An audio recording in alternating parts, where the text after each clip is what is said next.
নমস্কাৰ J medical YouTube চেনেললৈ আপোনালোক সকলোকে আন্তৰিক অভিনন্দন। আজি আমি আলোচনা কৰিম অটো সাসপেনশন সিৰাপৰ বিষয়ে, ইয়াৰ ইউজ, ড'জ, সাইড ইফেক্ট আৰু প্ৰাইজৰ বিষয়ে আমি বিতংভাৱে আলোচনা কৰিম। আপোনালোকে ভিডিঅ' শেষলৈকে চাব। যদি মোৰ চেনেলত নতুন চেনেল সাবস্ক্ৰাইব কৰি ৰাখিব আৰু লাইক কমেণ্ট শ্বেয়াৰ কৰিব, আৰু যদি ফেচবুকত চাই আছে চেনেলটো ফ'ল' কৰিব, লাইক কমেণ্ট শ্বেয়াৰ কৰিব। অটো সাসপেনশন হৈছে বহুত পুৰণা এটা সাসপেনশন আৰু বহুত ভাল এটা মেডিচিন। আপোনালোকে যিকোনো ফাৰ্মাচীতে সহজে পাব। মিডলি কোম্পানী বনায়। 30 ml দাম হৈছে 68.75 rupees। ইয়াৰ দাম হৈছে।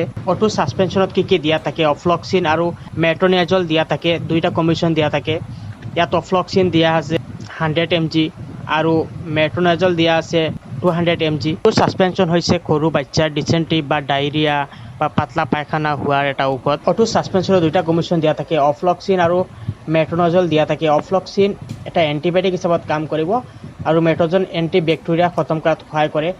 যেতিয়া এটা সৰু বাচ্চাই তেওঁলোকে অপৰিষ্কাৰ খাদ্য খায় বা যিকোনো বস্তু খোৱাৰ ফলত তেওঁলোকৰ পেটত যদি গেছ জমা হয় বা অপৰিষ্কাৰ খোৱাৰ ফলত যদি তেওঁলোকৰ পেট ফুলি যায়, তেতিয়া ডায়েৰিয়া বা পাতলা পায়খানা হ'ব পাৰে।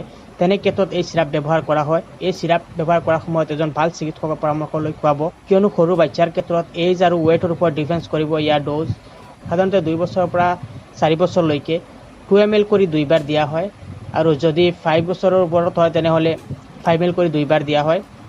ৰোগীৰ কণ্ডিশ্যনৰ ওপৰত আৰু ৱেইটৰ ওপৰত ডিফেন্স কৰে। গতিকে যিকোনো মেডিচিন খোৱাৰ সময়ত আপুনি ডক্টৰৰ লগত আলোচনা কৰি খুৱাব, কোনো মেডিচিনৰ কিমান ছাইড ইফেক্ট আছে, যি ছাইড ইফেক্ট আপুনি নজনাৰ ফলত কিবা এটা অঘটন কৰিব। গতিকে আপোনালোকে যিকোনো মেডিচিন খোৱাৰ সময়ত এজন ভাল ডক্টৰৰ পৰামৰ্শ ল'ব। যদি আপোনালোকৰ ভিডিঅ' ভাল লাগে, লাইক কমেণ্ট শ্বেয়াৰ কৰিব, আন 10জনকো চোৱাৰ সুবিধা কৰি দিব।